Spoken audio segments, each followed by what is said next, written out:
Olá, sejam muito bem-vindos a mais um vídeo sobre reflexões. Karl Marx foi um brilhante filósofo, economista e revolucionário alemão, autor de várias obras como O Capital, o Manifesto Comunista e também o considerado o pai do comunismo.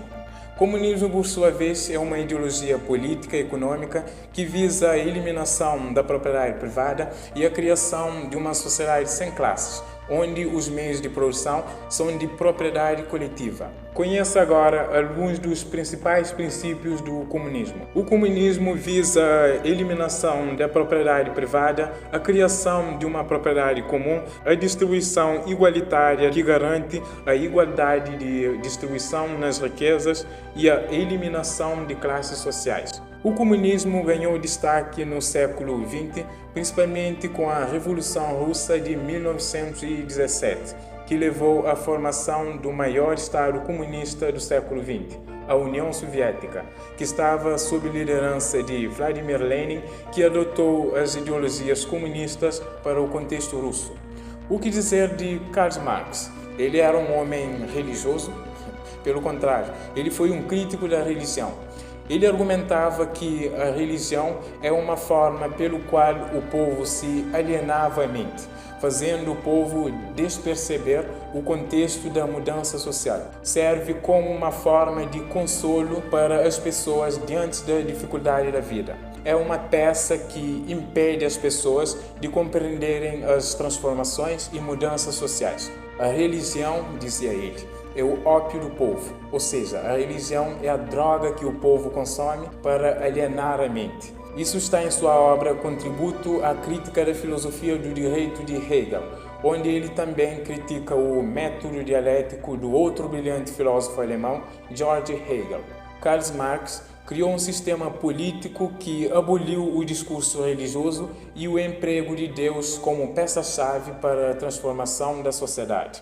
Para ele, a eliminação da religião é uma forma-chave pela qual o povo poderia, de facto, encontrar a verdadeira felicidade. Mas vamos analisar o contexto da declaração crítica de Karl Marx.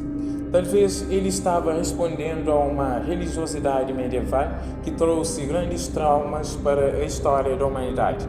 Estou me referindo à religião da Idade Média, um período de trevas onde foram cometidas milhares de atrocidades em nome de Deus. Pegue qualquer livro de histórias e verifique os anos sangrentos que se seguiram naquela época. Isso talvez explica a declaração crítica que Karl Marx fez em relação à religião. Karl Marx, infelizmente, nem teve tempo de perceber que existem duas correntes de fé, a legítima e a deturpada.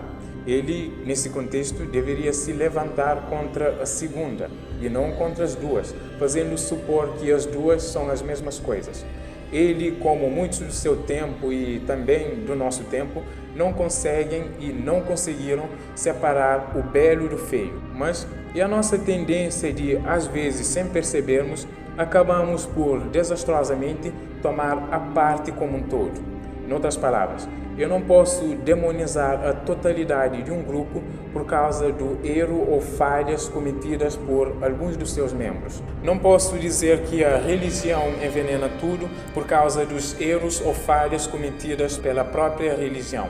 Da mesma forma, não posso dizer que o comunismo envenena tudo por causa da deturpação dela que houve, principalmente nos países comunistas do século XX. A deturpação do comunismo refere às interpretações que afastaram das ideias originais de Karl Marx. Karl Marx sonhava com uma sociedade justa e igualitária para todos. Certamente, ele não aceitaria o que foi feito em seu nome depois da sua morte. Muitos países que se autodeterminaram comunistas criaram sistemas totalitários como formas de repressão e perseguição que levaram a perdas de dezenas de milhões de vidas. Tudo isso em consequência da deturpação do comunismo original de Karl Marx. Por exemplo, na União Soviética, liderada por Joseph Stalin, ele implementou sistemas totalitários como forma de repressão individual que levou à perda de milhões de vidas.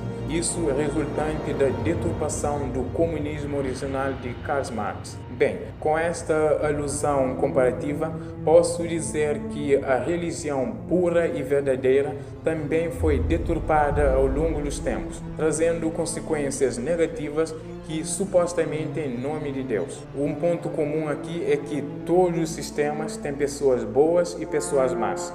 As pessoas más não necessariamente representam pessoas boas. Mas o que é a religião? Ela é necessária em nossas vidas. Muitos associam a definição de religião ao termo latino religio, que é uma forma verbal do verbo religare, que quer dizer reler, reconectar ou ligação. A religião, nesse sentido, significa estar conectado ou estar ligado a um ser divino, a um ser transcendente.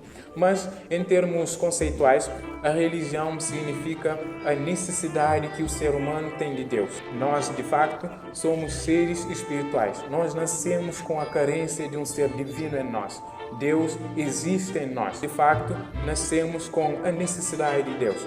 Como afirmou Augusto Cury, existe um vazio com forma de Deus. Esse vazio não pode ser preenchido com outra coisa senão o próprio Deus.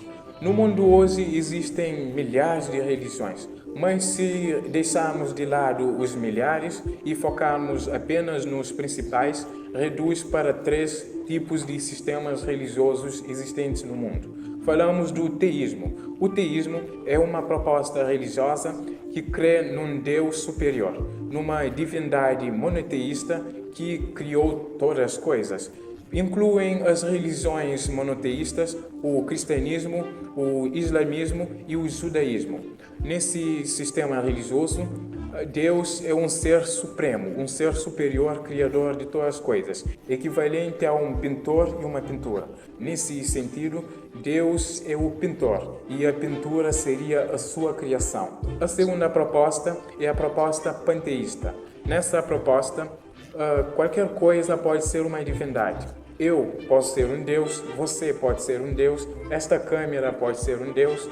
Seria equivalente a dizer que a pintura seria o próprio Criador. A pintura, nesse caso, é um Deus. Incluem as religiões panteístas, o Zen budismo e o hinduísmo. A terceira proposta é a proposta ateísta. O ateísmo é uma proposta que nega qualquer forma de divindade. Seria equivalente a dizer que a pintura sempre existiu. Nunca houve um pintor que projetou a pintura. Ela foi autoexistente. Mas parece estranho dizer que o ateísmo é uma forma de crença. Certa vez ironizou alguém: é necessário ter muito mais fé para ser um ateu do que ser um crente. Isso faz sentido. Mas, afinal, existe uma religião verdadeira? Muitos alegam que todas as religiões levam o homem a Deus. Todas as religiões são verdadeiras. Ambos afirmam a sua verdade. Mas ainda existem no mundo religiões que promovem ódios, genocídios, várias atrocidades, coisas intoleráveis. Seria justo dizer que estas religiões são verdadeiras, são corretas? Seria justo dizer que todas as religiões estão em pé de igualdade? Não. E outros, para dizer que não existe uma religião verdadeira, apela por uma antiga parábola, a parábola do elefante e homens cegos. Cada cego examinava o elefante. Cada cego representa uma religião. Um segura a tromba e diz que é uma corda. O outro segura o pé e afirma que é uma coluna. E mais outro pega a barriga e diz que é uma plataforma. Ambos não dizem o que corresponde à verdade. Assim seria cada religião, dizendo coisas que não correspondem à verdade, à realidade. Mas essa parábola tem um problema. Como aquele que conta essa parábola sabe que aqueles cegos estavam a ter visões equivocadas sobre o animal? E como ele sabe que aquele animal se tratava de um elefante e não de uma cobra ou um rinoceronte? Para ver que existe sim uma religião que fala das coisas como elas são. E aí que entra a figura de Jesus de Nazaré. Ele diz ser a revelação de Deus. Tudo me foi entregue por meu Pai. Ninguém sabe quem é o Filho, senão o Pai. E também ninguém sabe quem é o Pai, senão o Filho, aquele a quem Filho o quiser revelar. Certa vez, o apóstolo Pedro, confrontado com as autoridades, exclamou: E não há salvação em nenhum outro, pois em todo o mundo não há mais ninguém dado por Deus à humanidade que nos possa salvar. E Jesus foi mais enfático ainda em dizer: Eu sou o caminho, a verdade e a vida. Ninguém vem ao Pai senão por mim. Note que Jesus não disse: Eu sou um dos caminhos para uma das verdades, nem para uma das vidas. Não existe dois caminhos, não existe duas verdades, só existe um caminho, Cristo. Mas será que Jesus é exclusivista? Não. Jesus, diferente dos demais grandes homens da humanidade, não veio apenas para pregar uma filosofia de vida. Veio trazer a esperança ao mundo que não tinha mais esperança. Ele venceu a morte. Ele levou sobre si as nossas dores. E pelas suas pisaduras nós fomos sarados. Escreveu Isaías. Certamente ele tomou sobre si as nossas enfermidades e as nossas dores levou sobre si, e nós o reputávamos por aflito, ferido de Deus e oprimido. O apóstolo João ainda escreveu: Deus amou de tal modo o mundo que entregou o seu Filho único, para que todo o que nele crer não se perca, mas tenha a vida eterna. Hoje existem muitos caminhos baseados em muitas coisas, mas somente em Cristo alcançaremos a verdade. Somente nele entenderemos a essência, o propósito da vida. Afirmou alguém que a graça de Deus é de graça, mas ela não é barata, porque custou o sangue do Cordeiro. Um sangue inocente foi derramado no Carvalho há 2000 anos atrás para que hoje eu e você pudéssemos ter a vida eterna. Portanto, importa dizer que não importa quão bonzinho nós sejamos, quão bem vistos somos pela sociedade, é que sem a graça transformadora de Cristo estaremos abaixo do nível exigido pelos céus, é que somente com o Cristo é que seremos justificados. Nós não somos justificados pelas obras, nem pelas boas ações, nada disso, somente pela graça de Cristo. Importa que eu e você, hoje, ainda hoje, aceitemos a Cristo como o nosso único e verdadeiro Salvador. O nosso objetivo é pregar a Bíblia pura e simples como ela é.